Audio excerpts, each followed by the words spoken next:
नमस्कार साथियों, मैं हूं आपका दोस्त Narendra Singh. NS political science channel पर आपका स्वागत है। कुछ दिन मेरा स्वास्थ्य खराब रहा, इसलिए मैं वीडियो नहीं बना पाया। काफ़ी लंबे समय तक मैं बीमार रहा, तो इसलिए आज हम उसी कड़ी में आगे बढ़ेंगे। हम वैकल्पिक सत्ता के केंद्रों के बारे में पढ़ रहे थे और उन सत्ता के वैकल्पिक केंद्रों में हमने यूरोपीय संघ के बारे में पढ़ लिया था। हम ज़्यादा उसे अब वो नहीं करेंगे और जल्दी ही अपना वीडियो शुरू करते हैं। साथियों, चाहे आप कंपटीशन की तैयारी कर रहे हो या 12th क्लास में पढ़ रहे हो, ये एक दुनिया है और ये दुनिया कुछ नियमों पर टिकी हुई है और उन्हीं नियमों के अनुसार चल रही है। और ये समय ऐसा है जिसमें कि आप जिसमें जितनी क्षमता है वो उतना उठा सकता है। और उठाने का तरीका है, मतलब समझ रहे हो आप, उठाने का कि आप जो जो बनना चाहते हो वो बन सकते हो। क्षमता जितनी है जिसमें, और क्षमता डेवलप की जा सकती है, और क्षमता को डेवलप करने का तरीका सिर्फ एक ही है, वो है शिक्षा शिक्षा शिक्षा। किसी विद्वान ने कहा है, शिक्षा वो शेरनी का दूध है जो जिसे जितना पिएगा वो उतना ही दहाड़ेगा।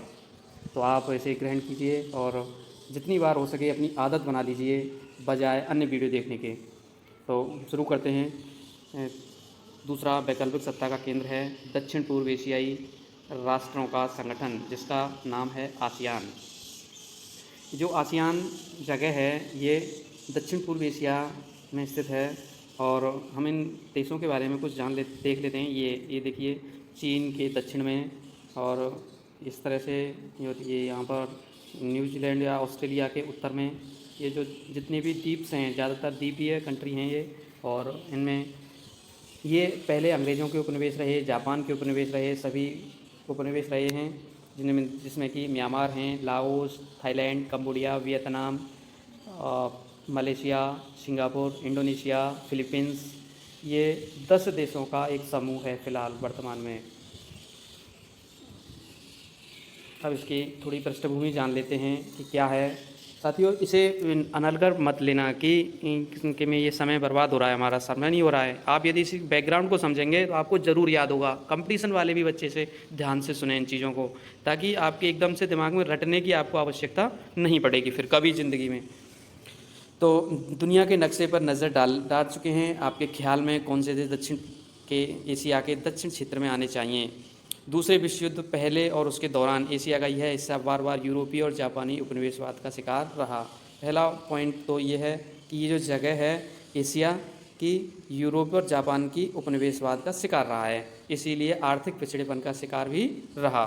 ठीक है, तो हम ज़्यादा नहीं देखते हैं इनके बारे में। तो आर्थिक पिछड़ापन, जो भी देश होते हैं, उपनिवेश होते हैं, वो निश्चित रूप से आर्थिक रूप से पिछड़े होते हैं। अब शुरुआत की गई, जो देश थे उन्होंने शुरुआत की गुटनिरपेक्ष आंदोलन के द्वारा अपने आप को सीधे 1945 के बाद में 2 गुटों में बटा दुनिया विश्व। तो उन्होंने जो उपनिवेश से स्वतंत्र हुए थे, उन्होंने गुटनिरपेक्ष आंदोलन के द्वारा इसकी अलग रहने की शुरुआत की, अपनी विदेश नीति बनाने की कोशिश की, लेकिन वो ज़्यादा सफल नहीं हुआ। इसीलिए दक्षिण एशियाई देशों ने दक्षिण पूर्व एशियाई संगठन आसियान बना लिया। 1967 में इस क्षेत्र के 5 देशों ने बैंकॉक घोषणा पर हस्ताक्षर किए। अच्छा, इसके मूल सदस्य कितने हैं? 5 सदस्यों ने 1967। ये अगस्त का महीना है लगभग, इसमें अगस्त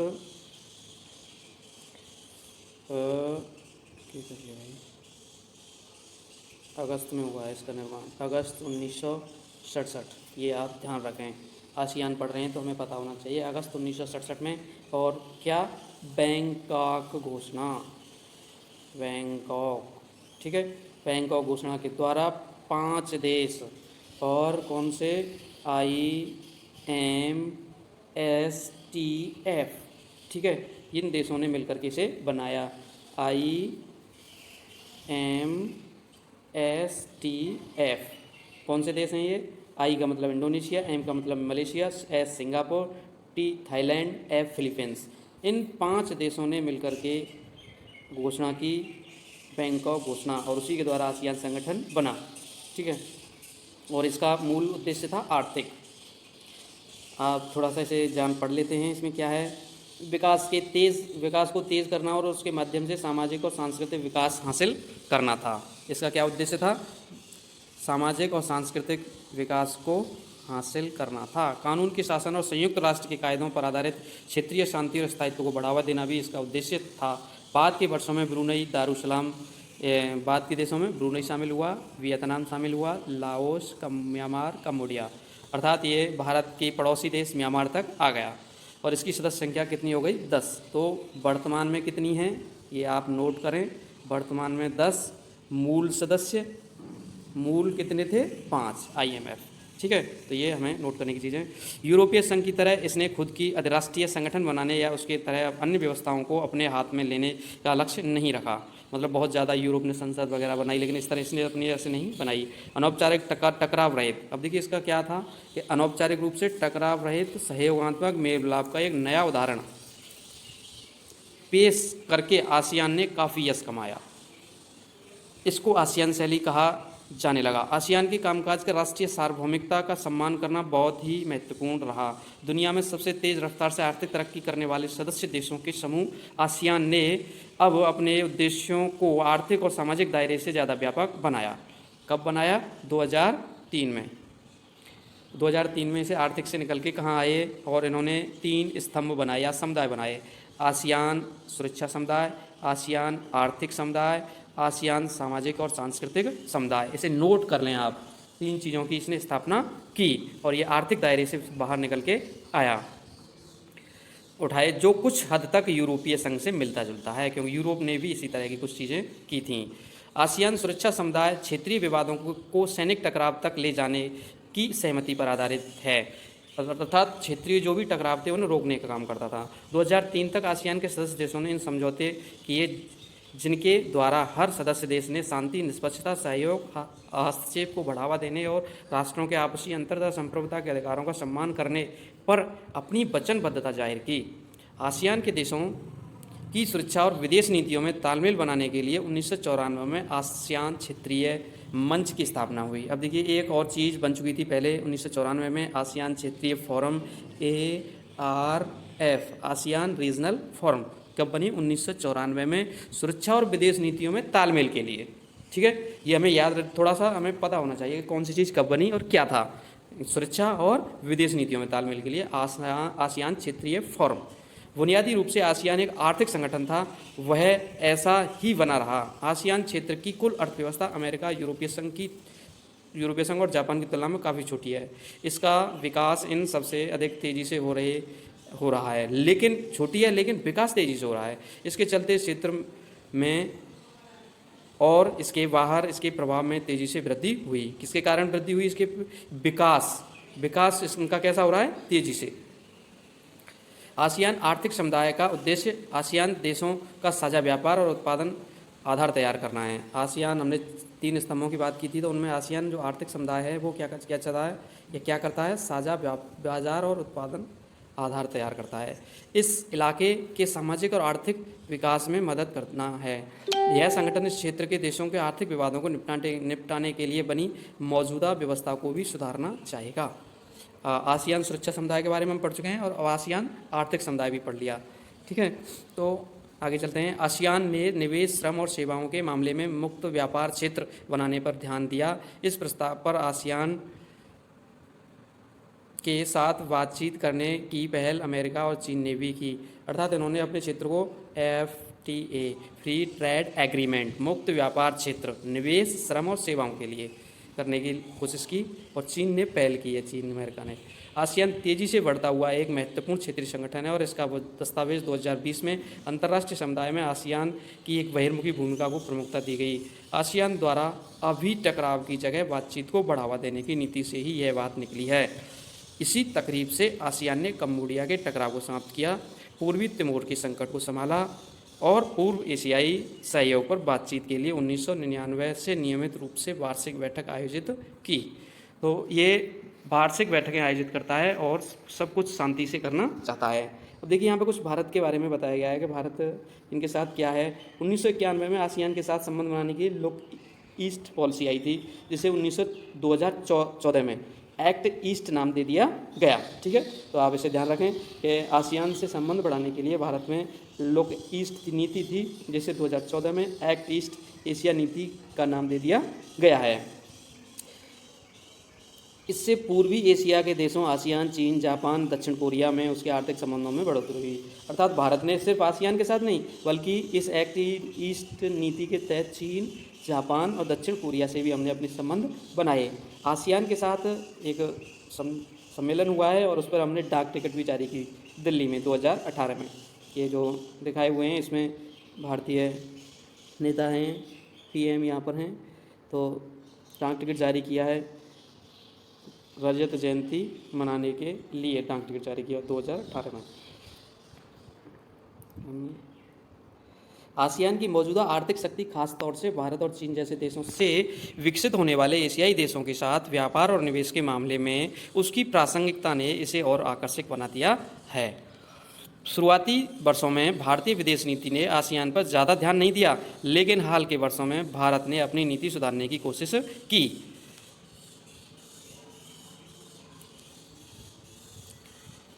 सदस्यों मलेशिया, सिंगापुर, थाईलैंड के साथ मुक्त व्यापार समझौता किया। भारत का मुक्त व्यापार समझौता किन देशों के साथ है? मलेशिया, सिंगापुर, थाईलैंड के साथ। 2010 में आसियान भारत मुक्त व्यापार क्षेत्र व्यवस्था लागू की गई। भारत की इसके साथ कब हुई? 2010 में मुक्त व्यापार क्षेत्र व्यवस्था लागू की गई। आसियान की असली ताकत अपने सदस्य देशों, सहभागी सदस्यों और बाकी गैर क्षेत्रीय संगठनों के बीच निरंतर संवाद और परामर्श करने की नीति में है। यह एशिया का एकमात्र ऐसा क्षेत्रीय संगठन है जो एशियाई देशों और विश्व शक्तियों को राजनीतिक और सुरक्षा मामलों पर चर्चा के लिए राजनीतिक मंच उपलब्ध कराता है। मतलब एशिया का सफल मंच है ये। हालांकि दक्षेस है, सार्क जो है वो भी उपलब्ध कराता है, लेकिन वो इतना सफल नहीं है जितना कि आसियान है। और हमें याद रखना है कि 2010 में आसियान भारत मुक्त व्यापार क्षेत्र व्यवस्था लागू की गई है। ये तो रहा दूसरा वैकल्पिक सत्ता का केंद्र। एक सत्ता का केंद्र और उभर के आया है, वो है चीन। चीन एक अपना अलग इतिहास रखता है और अपने आप को विश्व केंद्रित मानने का प्रयास करता है और उसकी यही नीति रहती है हमेशा, और अब काफ़ी हद तक सफल भी हुआ है। थोड़ा सा पढ़ लेते हैं इसे, नेक्स्ट वीडियो में देखेंगे हालांकि पूरा, क्योंकि उस भारत के साथ भी संबंधों में चर्चा होगी। फिर आइए अब हम एक बिल्कुल नज़दीक के पड़ोसी और शक्ति के तीसरे बड़े केंद्र चीन की ओर रुख करें।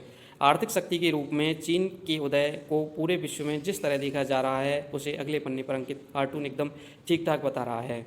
1978 के बाद से जारी चीन की आर्थिक सफलता को एक महाशक्ति के रूप में इसके उभरने के साथ देखा जाता है। अब देखिए, चीन आर्थिक शक्ति के रूप में कब से उभरना शुरू हुआ? 1978 से। ठीक है, ये चीज़ें हमें पता होना चाहिए। 1978 तक मामूली सामान्य था। आर्थिक सुधारों की शुरुआत करने के बाद से चीन सबसे ज़्यादा तेज़ी से आर्थिक वृद्धि कर रहा है और माना जाता है कि इस रफ्तार से चलते हुए 2040 तक वह दुनिया की सबसे बड़ी आर्थिक शक्ति अमेरिका से भी आगे निकल जाएगा। अर्थात 2040 तक ये अमेरिका से आगे निकल सकता है। अमेरिका आर्थिक स्तर पर अपने पड़ोसी मुल्कों से जुड़ाव के चलते चीन पूर्व एशिया के विकास का इंजन जैसा बना हुआ है। इस कारण क्षेत्रीय मामलों में इसका प्रभाव बहुत बढ़ गया है। इसका विशाल आबादी, बड़ा भूभाग, क्षेत्रीय संसाधन, अवस्थिति, राजनीतिक प्रभाव और इस तेज आर्थिक वृद्धि के साथ मिलकर चीन के प्रभाव को कई गुना बढ़ा दिया है। 1949 में माओ के नेतृत्व में हुई साम्यवादी क्रांति के बाद चीनी जनवादी गणराज्य की स्थापना के समय यहाँ की आर्थिक अब देखिए, यहाँ पर कुछ चीज़ें हैं, इन्हें हम देख लेते हैं। 1949 में क्वेश्चन आएगा आपके लिए कि साम्यवादी चीनी जनवादी गणराज्य कब बना? चीनी जनवादी गणराज्य जो वर्तमान में है चीन का पूरा नाम, ये कब बना है? 1949 में। और किसके नेतृत्व में क्रांति के द्वारा बना था? माओ। ठीक है, तो ये दो क्वेश्चन यहाँ पर निकल के आते हैं, हम इन्हें याद रखें, नोट करें।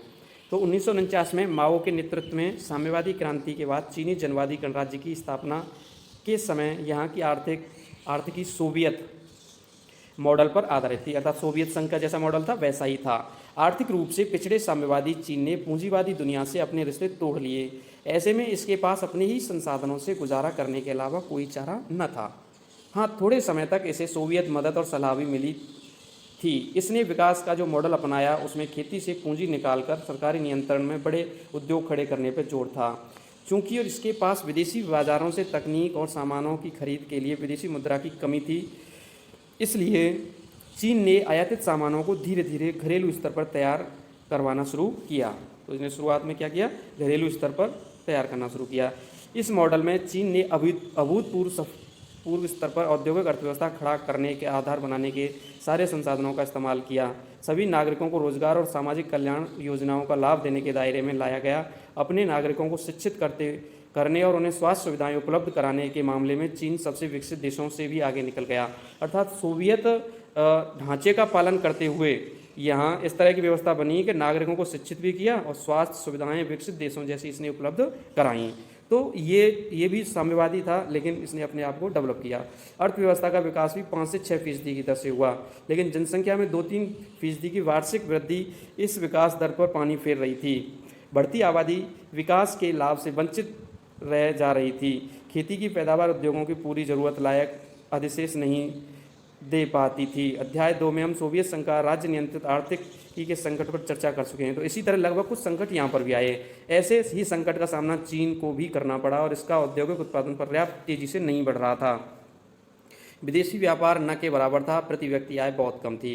तो चीनी नेतृत्व ने 1970 के दशक में कुछ बड़े नीतिगत निर्णय लिए और 1972 में अमेरिका से संबंध बनाकर अपने राजनीतिक और आर्थिक एकांतवास को खत्म किया। कब किया? राजनीतिक और आर्थिक एकांतवास को इसने खत्म 1972 में शुरुआत कर दी थी, ठीक है। और 1973 में चाउ एन लाई ने कृषि, उद्योग, सेना और विज्ञान प्रौद्योगिकी के क्षेत्र में आधुनिकीकरण के 4 प्रस्ताव रखे। इसने 1973 में प्रधानमंत्री चाउ एन लाई ने कृषि, उद्योग, सेना और प्रौद्योगिकी के क्षेत्र आधुनिकीकरण करना चाहा।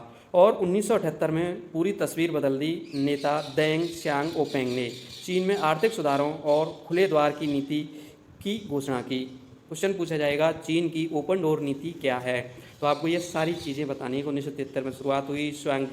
शियांगओपेंग ने 1978 में आर्थिक सुधार किए। अब नीति यह हो गई कि विदेश पूंजी और प्रौद्योगिकी के निवेश से उच्चतर उत्पादकता को प्राप्त किया जाए। बाजार मूलक अर्थव्यवस्था को अपनाने के लिए चीन ने अपना तरीका अपनाया, अर्थात चीन ने अपना तरीका अपनाया। जबकि रूस ने भी 1991 में अपनी अर्थव्यवस्था को खोला, लेकिन रूस या अन्य उन गणराज्यों में क्या चला था? Shock therapy. चीन ने शॉक थेरेपी पर अमल करने के बजाय अपनी अर्थव्यवस्था को चरणबद्ध ढंग से खोला और शॉक थेरेपी की वजह से रूस हाशिए पे चला गया और उसके साथी देश भी चले गए। 1982 के खेती के निजीकरण किया गया। उसके बाद 1998 में उद्योगों का व्यापार संबंधी अवरोधों को सिर्फ विशेष आर्थिक क्षेत्रों के लिए हटाया गया, जहां विदेशी निवेश और उद्यम लग सकते हैं। तो इस तरह से इन्होंने अपने अलग तरीके से शॉक थेरेपी नहीं अपनाई और अपनी एक क्रमशः व्यवस्था अपनाई। 1995 में खेती का निजीकरण, 1998 में उद्योगों का और अधिशेष को विशेष आर्थिक क्षेत्रों के लिए हटाया गया अवरोधों को 1998 में। तो इस तरह से इसने अपना निजीकरण किया, लेकिन वो बहुत ही अपनी गति से किया। नई आर्थिक नीतियों के कारण चीन की अर्थव्यवस्था को अपनी जड़ता से उभरने में मदद मिली और कृषि के निजीकरण के कारण कृषि उत्पादन तथा ग्रामीण आय में उल्लेखनीय बढ़ोतरी हुई। ग्रामीण अर्थव्यवस्था में निजी बचत का परिणाम बढ़ा और इससे ग्रामीण उद्योगों की तादाद तेज़ी से बढ़ी। उद्योग और कृषि दोनों ही क्षेत्र में चीन की अर्थव्यवस्था की वृद्धि दर तेज रही। व्यापार के नए कानून तथा विशेष आर्थिक क्षेत्र स्पेशल इकोनॉमिक जोन SEZ, ठीक है, तो ये अपने यहाँ भी स्थापित किए गए थे, भारत में भी।